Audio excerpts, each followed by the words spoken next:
We have made it to the trade deadline here in season number 4 of the Denver Broncos franchise here on Madden 25.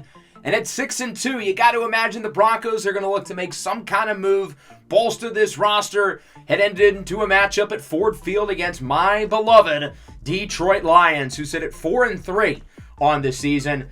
Certainly been an interesting year for our Broncos so far. This team doesn't really make sense, but it has been a wild ride, and I'm really not sure how we can make this team better during the deadline because we don't really have any clear holes, but we're also not consistent at all.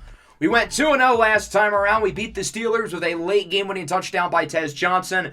And then here against the Chargers, we were down 24-7 with less than 7 minutes to go. Found a way to come back and win in regulation, 25-24, an improbable comeback, improving our record to 6-2. I still don't know how we ended up winning that game. But with that, we're 4 games above 500. Our 2 losses are by a combined total of 5 points. So even though this team doesn't really make sense, it's obvious this team is quite good. It's just a matter of figuring out what the missing piece or two might be to put this team over the hump. Bo Nix quietly has been playing some awesome ball. He leads the NFL in passing yards this season and has taken a leap, really ever since we fired our offensive coordinator after the game against the Eagles in Week 4. It's a 4-week sample. It's no longer a small sample size. I think that decision proved to be a good one. The skill position group has been inconsistent this year, but getting Marvin Mims back is going to be a big deal. He's been out since Week 2. Mims has obviously had the injury bug over the last couple of years, but when he's been on the field, he's been an alpha. The offensive line as well has been up and down, but there's not a clear hole. Even Andrew Thomas has played pretty well as of recent. I've said previously that I'd like to add another piece defensively, maybe another rotational defensive lineman. The secondary's had a couple bad weeks here and there, but I'm not entirely sure where specifically we would get better. But I don't want to waste this good of a season from Bo Nix, who's currently in second place in the MVP race. Do I think he should be that high? No, probably not, but that does speak to the level of play we've seen from him this year.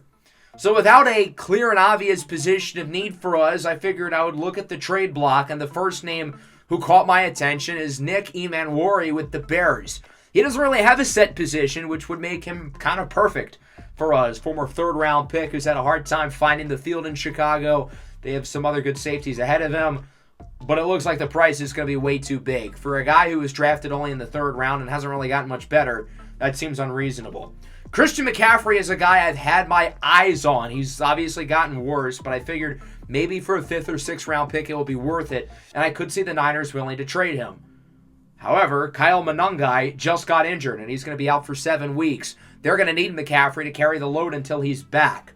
I still wanted to add another running back to the rotation, though. I think giving Ashton Jeanty a compliment would make a lot of sense, and the guy who I think would be the best fit for us here with the Bears would be Travion Henderson in his 3rd year out of Ohio State.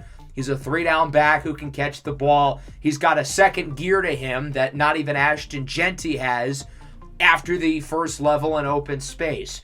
He's been solid this year and has gotten somewhat high usage, but with DeAndre Swift and Abu Sama III also in this backfield, I think they'll be willing to move him. So we're going to do a pick swap here, trading our 3rd and 5th to get Henderson and a 4th from the Bears, and they would take it. So we're adding to the backfield here with Henderson. Ashton Jeanty is still the RB1, but I think Jeanty is at his best when he's not getting 80% of the carries. In year 1, it was a rotation. Him and Javonte Williams were a good duo for the 3 games. The 2 of them were both healthy. But even so, I feel like Jeanty was better with the other guys who got touches. Last year, he was 2nd in the NFL in carries, and I think that kind of hurt him a little bit. Limiting his workload, I think, will benefit him. Now, I will say, I think Harrison Whaley's been really good as of recent as a receiver, and I definitely want to still find ways to get him and Zamir White the ball. But Travion Henderson's a clear upgrade from them, and he gives us an established second running back. I still want to add another piece defensively, though. I was looking at some guys on the trade block on the defensive line. The Niners have a few options with Maurice Westmoreland and Jack Sawyer. I want to add some size, and I think Jack Sawyer would be a good fit. I was kind of coming into the day with the idea of doing a 2-for-1, getting him and McCaffrey, but I don't think that's going to happen now. I still want to get Sawyer, though, a former 5th-round pick who has not consistently found the field I would think a 5th rounder would be pretty fair. We just traded away one of our 5th rounders to the Bears in the Henderson deal, and now here's the other one to get Sawyer. So we add depth at running back and on the defensive line. A couple of former Buckeye teammates. I know my Ohio State people are certainly going to like that. But those are going to be the only moves we make. There really isn't much else that I feel like we have to address.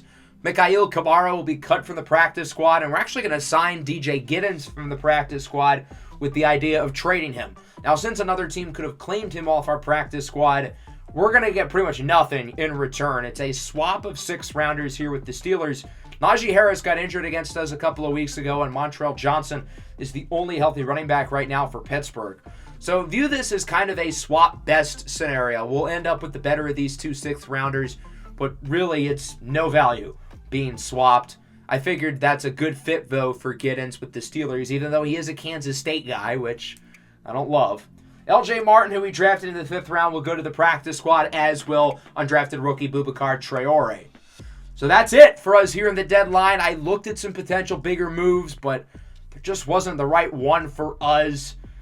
I don't really know what this team needs. There aren't set weaknesses on this roster. It's just a matter of consistency, and that's not necessarily something you can fully improve during the trade deadline. As for some other moves across the league, Ladd McConkey to the Bills for their 2nd rounder. Buffalo was the best team in the league last year. They fell just short. They've been the best team in the league this year, but I think they could use another pass catcher. McConkey's had a great season, over 80 yards per game, but he's on the last year of his deal, as is Junior Colson. The Chargers cannot pay both of them, and they're going to pick Colson, which I think is the right move. Cooper DeJean is not a safety, and he's not a Philadelphia Eagle either. He's going to the Raiders for a 3rd and a future 4th. Quinyon Mitchell and Cooper DeJean are both expiring. They're both asking for similar amounts of money, although Mitchell's the better player, so DeJean is the expendable one. The Lions have a lot of guys to pay and not a lot of money to do it, so they have to retool a little bit, trading Ennis Rakestraw to the Ravens and Jack Campbell to the Bengals. They'll get a 3rd and a 5th back from Baltimore, while from Cincinnati it'll be 2 4s and Kason Smith. The Lions are still a good team. They're still competing, and they needed a replacement for Campbell, so they'll go after Smith, the 2nd-year pro from Arkansas Pine Bluff. The pick value here isn't great, but Campbell is 27 years old at the off-ball linebacker spot. Detroit's prioritizing Jahmyr Gibbs and Terrion Arnold as the 2 guys who they really have to pay. And then for the Bengals, that trade's a no-brainer. Not giving up a top 100 pick for a really good linebacker in Jack Campbell. Jonathan Brooks, interdivision trade to New Orleans for a 3rd. The Saints haven't been overly happy with Marion Hampton's development. They think these 2 as a duo will complement each other well, as they would give Brooks a new extension. Carolina's used top 100 picks on Reuben Owens and Richard Young over the last couple of years, and they want to move forward with those guys. And if Carolina regrets it, well, they'll find out about it twice a year. So let's look at this matchup here against the Lions. Detroit decided to sell at the deadline, but not so much because of their team performance. They're 4-3. Their defense is their weak link, not their offense. But they have a lot of guys to pay, and they don't have unlimited money to do it. The number 4 scoring offense, but the number 26 scoring defense. There could be a lot of fireworks in this game. So Jared Goff struggled last year, and the Lions decided to draft Ja'Cory Brown in the 1st round to replace him. Well, Goff is playing really well this year, which I think eases the transition nicely for Brown, and it helps the Lions still compete with Jahmyr Gibbs, who they're going to try to re-sign. Amon-Ra St. Brown's one of the best in the business, along with Emeka Ibuka, Tutu Atwell, Mudia Rubin, the former Jayhawk, who scored twice when we played against Seattle last year. And, of course, Bam Bam Sam Laporta at tight end. Penei Sewell's a 99, Aiden Hutchinson's a 99. Those guys are really darn good. The best player on this team, arguably, though, might be none of those players. Terrion Arnold has become one of the best corners in the league. He's on the last year of his deal. Detroit's going to make it a priority to pay him. The Lions, in typical Brad Holmes fashion, have drafted well, headlined by another former Kansas guy in Bryce Foster at left guard, who's close to a 90 overall in his 2nd season. We're getting a lot healthier, but look who's back on the injury report. What is going on with Marvin Mims? He was supposed to come back last week, and he got injured. He was supposed to come back this week, gets hurt again. I've seen a lot of people suggest that Marvin Mims isn't an alpha, and I used to disagree with that. When he's on the field, he's really damn good, but I'm starting to get concerned with the injury stuff. He's missed 5 games in each of the last 2 years. He was supposed to miss the 5 games this year, but now the injury is being prolonged. So I guess maybe waiting until after the bye isn't the worst thing in the world, but I don't know what the deal is with him. That'll now be 7 games that he's missed. Into Ford Field, 6-2 Broncos against the 4-3 Lions. Detroit retooling. They may have sold at the deadline, but that doesn't mean they're not trying to win. They're focused on paying Jahmyr Gibbs and Terrion Arnold, amongst others. So, as I mentioned earlier in the year with this score bug glitch, I suggested the idea that EA probably is not going to fix it. Well, this is funny. As it turns out, EA has said they won't fix it because the score bug glitch they're doing on purpose. Like, what? That doesn't make sense. This company does not make sense. I just want to talk with whoever thought that would be a good idea. I know for some people it kind of shows something related to their favorite team on the score bug at all times. It doesn't for me, which sucks because it would actually work for this game since we're playing the Lions. On first down, quick sack to start the game. The former Lion, Alim the Dream McNeil. We've talked about all the guys the Lions have not been able to pay. They had to trade away Ennis Rakestraw and Jack Campbell. Well, there's another guy they couldn't pay, Alim McNeil. Their loss was our gain for $99 million. There's a nice throw, though, to around the 50-yard line. A familiar face for those around the channel. It's Moody Rubin, the former Kansas Jayhawk, who gets a nice play there for the Lions. Sam Laporta in motion. Handoff for Jahmyr Gibbs, and he's going backwards. Mateo Uiagalelei brings him down. I'm not sure if you guys noticed that little superstar icon under him, but he does have superstar development. Another sack on third down. Nick Benito. Welcome back to the lineup. Boy, have we missed him. Benito's only got 2 sacks so far this year, but his impact was sorely missed with him not on the field.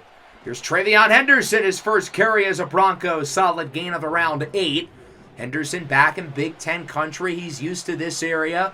Of course, having went 0-4 against Michigan. Hopefully he can beat this Michigan-based team today. And speaking of the Wolverines, it's Aiden Hutchinson in the backfield with a sack along with Junior Tafuna, the former Utah Ute. Play action. Denver bites, but they still get pressure anyway. 3rd sack of the game already. It's Baron Browning. Another former Buckeye makes the play, and it's 3rd and 6 now for Detroit. Goff, under pressure, goes short. It's Sam Laporta, gets by Surtain. Into the red zone, breaks a tackle, and is pushed from behind at the 13. I'm not sure what Surtain was doing there. He should have just tried to play the receiver. But now the Lions have it in the red zone, 3rd and 7. Goff, in the back of the end zone, it's caught! Jahmyr Gibbs with the score, and the Lions strike first. Jahmyr Gibbs can catch the ball. The Lions, when they drafted him, said they wanted to use him more as a receiver, and he does there as Travion Henderson gets the first down to the 44. He's had a couple nice plays in this game so far, making a good first impression. Wrapped up by Kirby Joseph, another expiring contract. Play action. Nix on the run as an open man downfield. It's Chris Brazzell who gets it at the 25-yard line. The Lions hit the touchdown drive. Denver looks to be matching the bill. 3rd and 7. Nix rolls right, has room to run. Gets the first down and slides forward at the 11. A nice scramble there for Bo Nix, who keeps the chains moving for Denver. We'll see if they can get this one in the end zone. 2nd and 15 after a penalty. Nix hit as he throws with a dime. It's Tez Johnson with the score. What a throw by Bo Nix. Threading the needle, under pressure, launches a beauty into the basket. And we're tied at 7. Lions back with it. Final play of the first quarter, 2nd and 3. Goff goes short. It's Amon-Ra St. Brown. He gets it to the 42, wrapped up by Colin Wright. That'll wrap up the first quarter. Both offenses started the game off slow in the opening 5 minutes, but both offenses looked a lot better in the second 5. Pair of touchdowns from both quarterbacks. Goff connecting with Jahmyr Gibbs. Bo Nix connecting with Tez Johnson. I like seeing all my children flourish, but I don't really want to see the Lions flourish as much today, and only today. 2nd and 10 from the 42. Here is a play action. Goff has an open man downfield. It's Amon-Ra St. Brown. The Sun God brings it to the 32 for a Detroit Lions first down as he's wrapped up by Patrick Surtain. 2nd and 7 now for the Lions. Goff calling for a switch at the line. Looks to throw it, goes short, it's caught. Here is Mudia Rubin inside the 10 to the 9. Rubin's made some nice plays here for Detroit. Why does Mudia Rubin have to play well against our teams after what we were able to do for him as a senior at Kansas? Wide open! Amon-Ra St. Brown into the end zone for a touchdown. Congratulations, Denver. You have been Amon-Ra St. Clowned. And the Lions take the lead 14-7. We'll see if Denver can respond with a score just like they did on their previous possession. Bo Nix calls for motion here. Play clock at 10 as he will look to throw it. Going to go short for Travion Henderson. Whoop! Whoop! There he goes down the field all the way to the 31. A huge play after the catch for Travion Henderson. He gets 29. Henderson is dynamic with the ball in his hands in space, and I really think our system, we can get the most out of him. Whoop! Brazel hurdles a man and gets it to the 8. Chris Brazel's got some bunnies. Him being 6'5", I'd love to see him in a dunk contest. 3rd and goal, QB sneak, and he's in.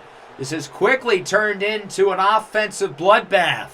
Bo Nix with the score, and the Broncos tie it at 14.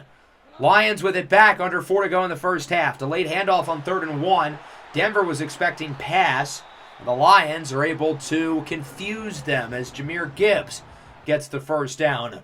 Just because Ben Johnson's gone doesn't mean we can't have fun play calling. Looking downfield with a strike. Goff has Amon-Ra St. Brown nearing the 100 yards mark in the first half. Following the 2-minute warning, 2nd and 3. Laporta in motion. Goff looks to throw it for the end zone. It's intercepted. Patrick Surtain is 5th of the year, and he will be tackled in the end zone. Denver gets it at the 20. Surtain admittedly has not had a great game in coverage. He allowed the big catch in the first quarter to Laporta. He has lost multiple reps to St. Brown, but he does a great job there of getting to the football, his 5th interception of the year, and now the offense will look to respond. Big play by Tez Johnson, stopped out of bounds at the 40. Clock stops at a minute 25. Denver looking to take some momentum here off the turnover. 3rd and 7, it's dropped in and out of the hands of Rivaldo Fairweather, and that'll bring out the field goal team.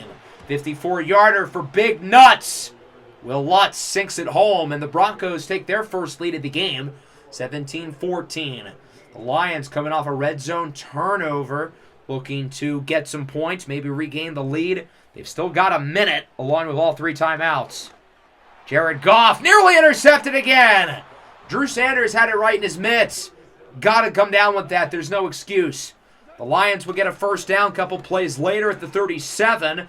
Looking for the corner, it's St. Brown. If he kept his footing in, he could have turned it into a bigger gain, but another nice play for St. Brown, who's got 6 catches for around 100 yards, and he is in the zone. Goff looking up the middle for guess who? Amon-Ra St. Brown breaks the tackle, pushed out of bounds by Jeffrey Bossa, stopping the clock. 7 for 118 and a score now for Saint. He's been unbelievable in this game. 3rd and 7. Goff has time, and he will throw it away. Good job by the defense to collapse the edges and the coverage, who's been quite bad in this game. Does a good job there of, well, covering and not letting anyone get open. Field goal is good for the tie. We are knotted up at 17 going into the break. Both offenses playing quite well right now. Bo Nix and Jared Goff looking good. Denver tried to get something going after the field goal. They couldn't. Bo Nix threw a few incompletions, so his numbers are kind of dampered. But prior to that last drive, he was 10 of 15 for 150 and a score. Jared Goff, 18 of 24, 243. 2 touchdowns and an interception. St. Brown obviously leading the way. He's got around half of those yards. As we take a look at some scores around the league, Tampa Bay has been a big surprise this year of second-year quarterback Sawyer Robertson. He took the job from Connor Wegman and has run with it. They find themselves down, though, 21-10 against the Cowboys, featuring this touchdown by a familiar face. Troy Franklin, the former Bronco, in for the score. Dallas on top. The back-to-back Super Bowl champions having another great season as they currently sit at 5-2. Let's head to the Meadowlands. Commanders and Giants. It is currently 3-0. I mean, I don't really have many highlights to show because, well, there's not a lot to talk about. Both offenses are not playing too well. Washington sits at 2-5. They have not been very good. You thought that game was exciting, though. Cardinals-Bears. Whoa, we've got ourselves quite the matchup here in Chicago. Who's winning? Nobody knows. As we go into the second half, I definitely want to establish the run game a little bit more. I thought we ran it pretty well, but we didn't run it enough. I want to get Ashton Jeanty more usage. Bo Nix has to be a little bit more efficient in the short game, but my focus right now is on establishing the run. Get Trevion Henderson the ball more as well. He's looked good so far. And then defensively, we've got to stop the intermediate pass in between 10 to 20 yards. Our coverage has been laughable. To start the second half, 3rd and 10. Nix scrambling, no one's hoping, and he's going to get rid of it. Bo Nix 0 for 3 on this drive. He's thrown 7 incompletions in a row. I don't know what's going on with him. It looks like he's got the yips over these last couple of drives. Lions back with it from the 42. Goff with a strike. Take a guess. Amon-Ra St. Brown. It seems like whenever he gets the ball, he's always got about 2 or 3 steps on Surtain, who other than the interception has been dreadful today. Goff nearly picked off on 3rd down. There's a good coverage rep by Surtain. That'll force a punt. Offense has got to get back into a groove. Bo Nix is cold. 3rd and 4. Nix scrambles, and that one is broken up, incomplete. It's Jakeem Jackson who's going to be the full-time starter outside of Terrion Arnold, the rookie from Florida, as the Lions have it with good field position at the 38. Laporta in motion, play action, busted coverage, wide open! Bam, bam, green eggs and Sam! Sam Laporta in for a touchdown, and the Lions will regain the lead. Jared Goff continuing to wheel and deal. Bo Nix, meanwhile, started the game 10 of 14. He's now 10 for 23. He has gone ice cold. Looking to get the ground game going some more. A nice run for Ashton Jeanty past the 50. 2nd and 10 at the 46. Nix is just going to dump it off. At least we get a completed pass. Trevion Henderson fighting for yards. He gets the first down. A good play by the new acquisition. But Bo Nix cannot throw the ball past the line of scrimmage. We're just going short right now. 3rd and 9. Jeanty gets around 5.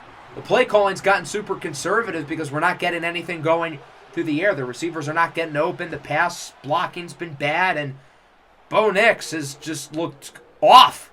Kick is good for Will Lutz. Denver brings it within 4.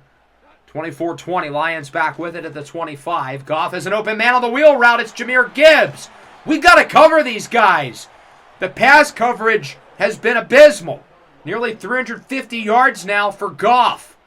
The Broncos did not make an addition in the secondary. Now, granted, that play was busted by Drew Sanders. But here up the middle, look at all that space for St. Brown, who gets it to the 11. He's getting close to 200 yards now on the game. We didn't make any moves in the secondary. We liked what we had, but they've been horrible today, much like the Raiders game. 3rd and 7. Goff has all day to throw it. Going to look to tuck it and run. Goff up and in for a score. That play was not on the secondary. Nobody was open for about 10 seconds there, but the pass rush wasn't winning their reps. Goff, the Nilovic, takes it himself, and it's 31-20. Nix, under pressure, goes short for Jeanty. He loses 6. This Denver team just looks broken right now. The defense can't cover. The pass rush has done nothing since the first quarter, and the offense can't complete a forward pass. Finally, on 3rd and 10, Harold Fannin to the 49. A nice levels concept there by the Broncos. But finally, Bo Nix gets a forward pass again. Jeanty, whoop, breaks the ankles at the safety, Jonas Sanker, and he brings it to the 33, 11 for 71.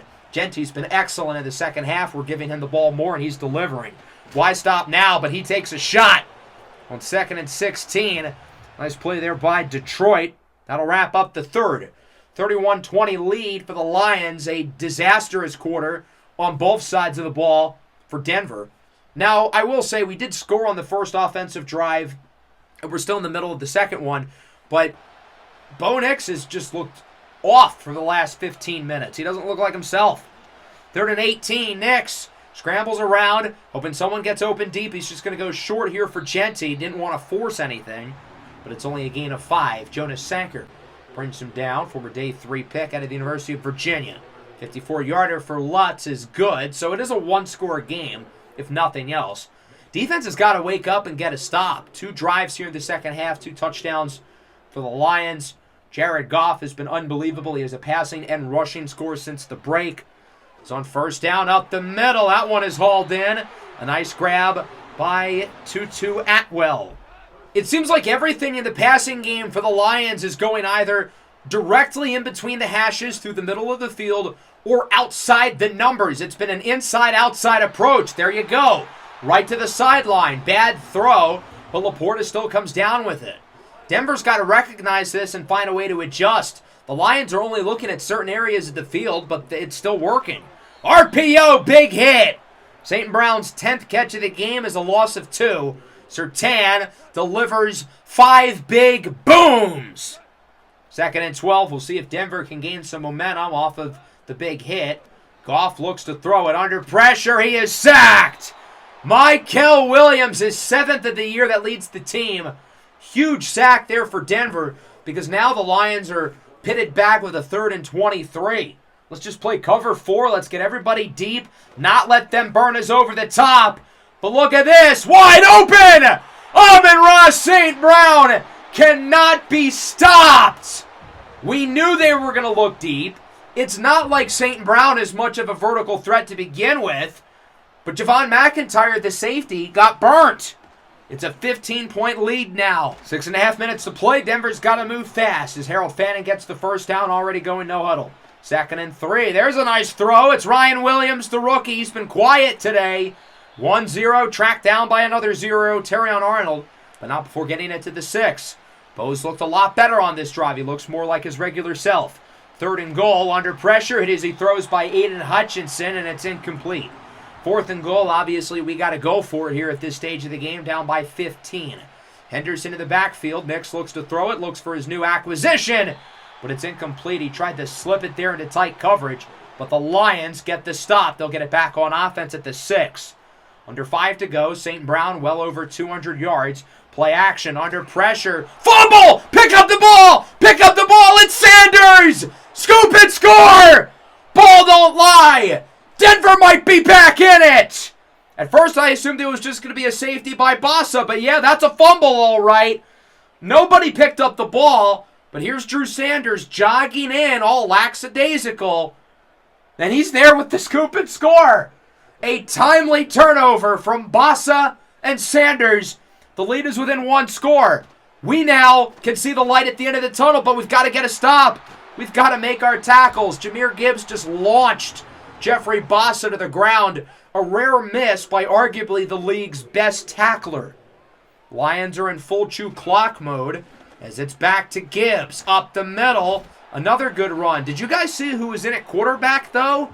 That's not Jared Goff. Ja'Cory Brown, the first rounder out of UCF, is in the game. Goff got banged up on the strip sack, strained his shoulder. So Brown now has to win the game for the Lions, although he's mostly just handing the ball off. And Jahmyr Gibbs is doing his job, marching down the field. Denver has to use their first timeout. The Lions are probably a first down away from field goal range, which is not ideal with us down by 8. Play action. Brown connects with Amon-Ra St. Brown again. 12 receptions, 239 yards, and 2 touchdowns. An all-time receiver performance by Amon-Ra St. Brown, and he's mostly done it matched up with Patrick Surtain. That is unbelievable. Denver calls a second timeout. Lions firmly in field goal range, but not for long. Going backwards is Ja'Cory Brown, a rookie mistake to just keep digging his own grave, where he's eventually sacked by Drew Sanders.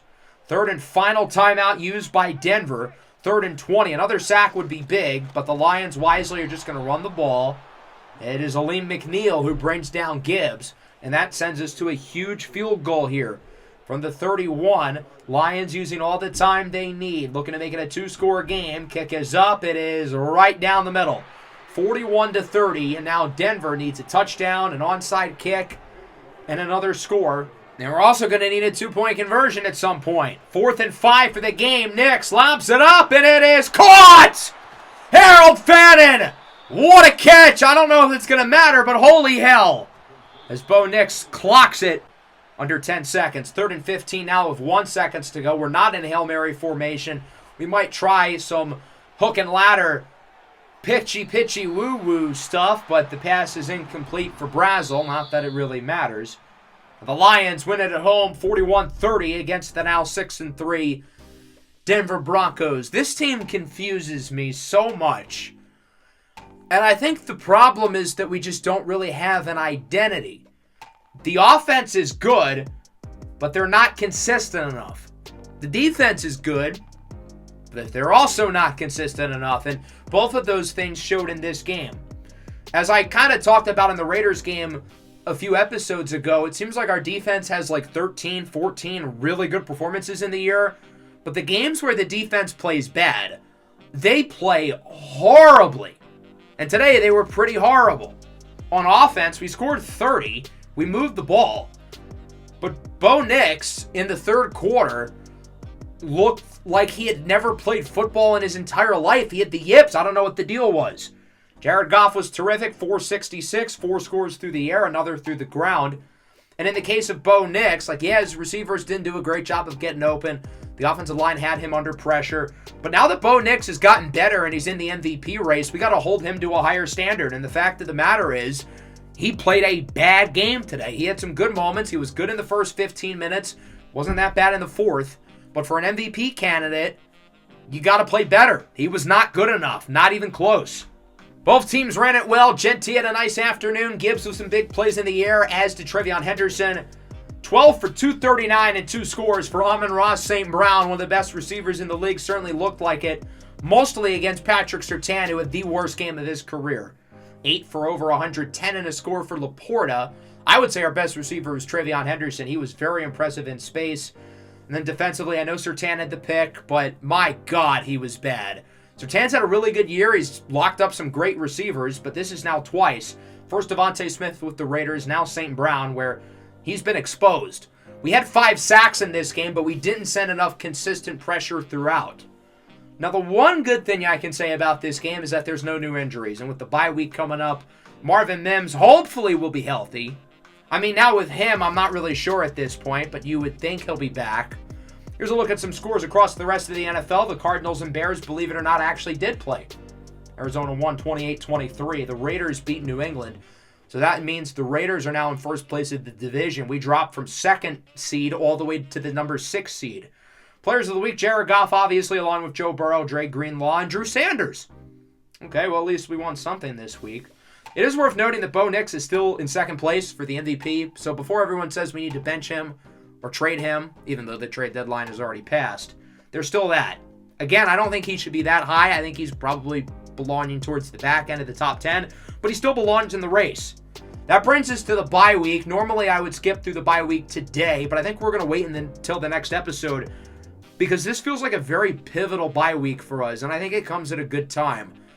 With this bad loss against Detroit, we've got to look in the mirror. We've got to figure out what this team's identity is because we have a good offense, we have a good defense, but there's just no consistency with this team, and it's been a problem for years.